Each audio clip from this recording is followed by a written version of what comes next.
आता ध्वजारोहण होऊन आता या ठिकाणी प्रदर्शनाचं ज्योतींचं स्वागत झालं आणि सातारकरांचं एकूण प्रचंड उत्साह आहे।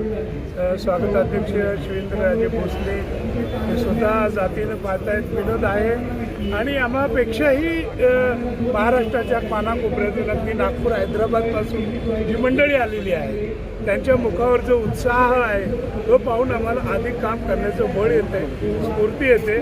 माझी खात्री आहे की साहित्य शारदेच्या या उत्सवात येत्या 4 दिवसात सातारा आणि आजूबाजूच्या जिल्ह्यातली मंडळी मोठ्या प्रमाणावर सहभागी होतील आणि साहित्य शारदेची पालखी आपल्या खांद्यावर घेतील अशी मला खात्री आहे।